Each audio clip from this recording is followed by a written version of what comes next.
এরকম ভেন্ডি রান্না হলে আপনি মাছ মাংস ফেলে রেখে এক থালা ভাত এই ভেন্ডি দিয়েই খেয়ে নিতে পারবেন।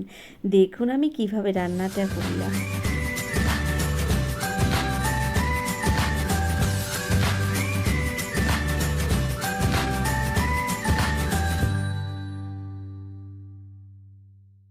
আপনারা হয়তো ভাবছেন ভেন্ডির রেসিপি এটা নতুন কি? হ্যাঁ, আমি বলবো এটা নতুন রেসিপি। আপনারা দেখুন, সঙ্গে থাকুন, তাহলেই বুঝতে পারবেন।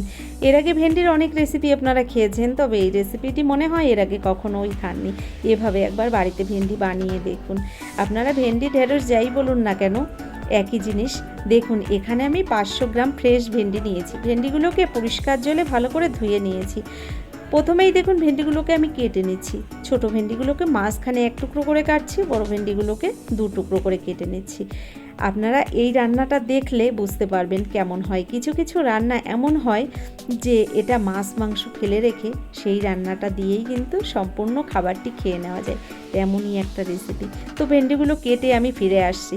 দেখুন এখানে ভেন্ডিগুলো কেটে নিয়েছি, তার সঙ্গে একটা আলু, একটা পেঁয়াজ, একটা টমেটো আর কয়েকটা কাঁচা লঙ্কা।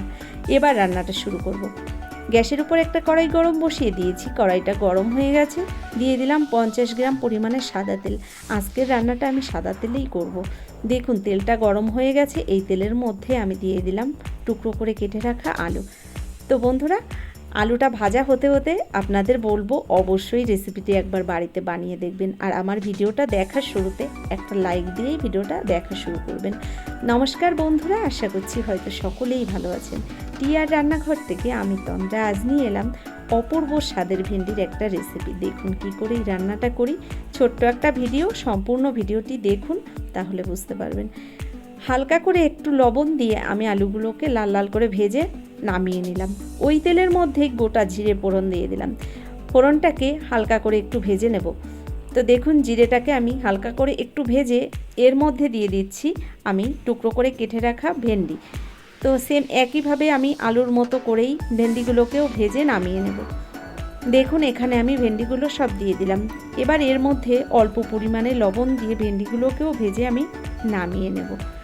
তো আপনারা জানেন ভেন্ডি রান্না, তো এই রান্নাটা একবার হলেও বাড়িতে আপনারা বানিয়ে দেখবেন।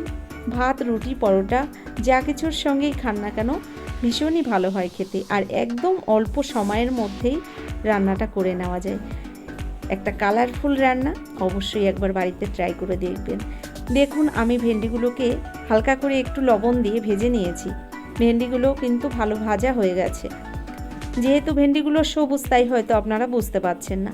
ভেন্ডিগুলো ভাজা হয়ে গেছে, আমি নামিয়ে নেব। তো দেখুন এবার ভেন্ডিগুলোকে আমি একটা পাত্রের মধ্যে নামিয়ে নিচ্ছি। ভেন্ডিগুলোকে নামিয়ে নিয়ে ওই তেলের মধ্যেই আমি রান্নাটা করে নেব। দেখুন দিয়ে দিলাম কেটে রাখা টমেটোটা। কেটে রাখা টমেটোটা দেওয়ার পরে আমি একটু নেড়ে চেড়ে এভাবে হালকা করে একটু ভেজে নিয়েছি। এর মধ্যে এবার দিয়ে দেব চিড়ে রাখা যে কাঁচা লঙ্কাগুলো আমি নিয়েছিলাম, লঙ্কাগুলো দিয়ে দিলাম। তার মধ্যে দিয়ে দিলাম পেঁয়াজগুলো কেটে নিয়েছিলাম। আপনারা পেঁয়াজ কাটাটা দেখে বুঝতে পাচ্ছেন, যেমন করে আমরা ঠিক চিলি চিকেন তৈরি করার সময় পেঁয়াজ কাটি, একটু বড় বড় সাইজের দেখুন পেঁয়াজটা আমি কেটে নিয়েছি।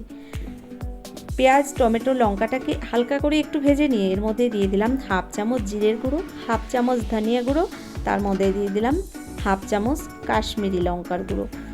ভালো করে নেড়েচেড়ে মিশিয়ে নেব। তার আগে দিয়ে দেব আমি স্বাদ মতো লবণ আর হলুদ। লবণ হলুদটাও দিয়ে দিলাম। এবার দিয়ে দিচ্ছি অল্প পরিমাণে জল। জলটা দিয়ে ভালো করে মশলাটাকে আমি কিছুক্ষণ টাইম ধরে হালকা আঁচে কষিয়ে নেব। গ্যাসের ফ্লেমটাকে আমি মিডিয়ামে হিটে রেখে মশলাটাকে ভালো করে কষিয়ে নিচ্ছি। তো দেখুন কিছুক্ষণ মশলাটা কষিয়ে নেওয়ার পরে এবার এর মধ্যে দিয়ে দিচ্ছি আমি স্বাদ মতো চিনি। যে কোনো নিরামিষ রান্নার মধ্যে একটু চিনি দিলে কিন্তু টেস্টটা আরও বেশি হয়। তো আমি এখানে স্বাদ মতো একটু চিনি দিলাম। এই রান্নাটা একটু টক টক মিষ্টি মিষ্টি ফ্লেভারই হয়। আপনারা দেখুন কি করে রান্নাটা করি। চিনিটা দিয়ে আমি ভালো করে মিশিয়ে নিলাম মশলার সঙ্গে। মশলাটা সুন্দর কষানো হয়ে গেছে। এবার ভেজে রাখা আলু আর ভেন্ডিটা দিয়ে দিলাম এই মশলার মধ্যে। ভালো করে আবার কিছুক্ষণ ধরে আমি মিশিয়ে নিলাম এই মশলার সঙ্গে সবজিগুলো ভালো করে মিশিয়ে নেওয়ার পরে আমি প্রায় 2 মিনিট মতো এভাবেই কষিয়ে নিলাম। এবার দিয়ে দেব এর মধ্যে পরিমাণ মতো জল। তো দেখুন এখানে আমি জলটা দিয়ে দিলাম। জলটা দেওয়ার পরে আমি 2 মিনিট এভাবে রান্না করে নিয়েছি। তারপর ঢাকনা বন্ধ করে আমি 5 মিনিটের জন্য ঢেকে দেব। তবে গ্যাসের ফ্লেমটাকে লো টু মিডিয়াম হিটে রেখে ঢাকনা বন্ধ করে আমি ঢেকে দেব। তো দেখুন ঝোলটা দেওয়ার পরে ভালো করে ফুটে উঠেছে। এবার আমি ঢাকনা বন্ধ করে ঢেকে দিলাম 5 মিনিটের জন্য। চলে এলাম 5 মিনিট বাদে আর ঢাকনাটা খুলে আপনাদের দেখাচ্ছি। দেখুন সবজিগুলো আস্তে আস্তে কিন্তু সব সিদ্ধ হয়ে গেছে। আরও 2 মিনিট মতো আমি এভাবে রান্না করে নিয়েছি। এবার এর মধ্যে দিয়ে দেব একটা ভাজা মশলার গুঁড়ো। আর ভাজা মশলাটা কিন্তু আমি আগেই বানিয়ে রেখেছি অফ ক্যামেরায়, সেটা আর আপনাদের দেখানো হয়নি। এখানে রয়েছে ধনে, জিরে, শুকনো লঙ্কা আর গোটা গরম মশলা। শুকনো কলায় ভেজে আমি মশলাটাকে গুঁড়ো করে নিয়েছি। ভেজে রাখা মশলাটা দিয়ে দিলাম হাফ চামচ পরিমাণে। ভালো করে মশলাটাকে মিশিয়ে নিলাম। হালকা আঁচে এভাবে আরও 2 মিনিট মতো রান্না করে নিলাম। এবার আমি গ্যাসটা বন্ধ করে ঢাকনা দিয়ে আরও 5 মিনিট রেস্ট রেখে দেব। তো দেখুন 5 মিনিট স্টিমে রেখে দিয়েছিলাম, রান্নাটা কমপ্লিট হয়ে গেছে। আমি এবার নামিয়ে আপনাদের দেখাবো। দেখলেন তো কত সহজে এই রেসিপিটি বানিয়ে নেওয়া যায়, ঝটাপট তৈরি হয়ে যায়। কেমন লাগলো আজকের রেসিপিটি অবশ্যই সেটা লিখে জানাবেন। যদি ভিডিওটি ভালো লেগে থাকে একটা লাইক দিয়ে চ্যানেলটাকে সাবস্ক্রাইব করে দেবেন। আর আপনাদের বন্ধু বান্ধবের মধ্যেও আমার এই ভিডিওটি শেয়ার করে দিতে পারেন। এছাড়া যারা ভিডিওটি ফেসবুক থেকে দেখছেন অবশ্যই আমার পেজটাকে ফলো করবেন। তো বন্ধুরা আজকের মতো এই পর্যন্তই। পরবর্তী ভিডিও নিয়ে হাজির হয়ে যাব। ততক্ষণের জন্য আপনারা সকলে ভালো থাকবেন, সুস্থ থাকবেন, টিআর রান্নাঘরের সঙ্গে থাকবেন। অসংখ্য ধন্যবাদ।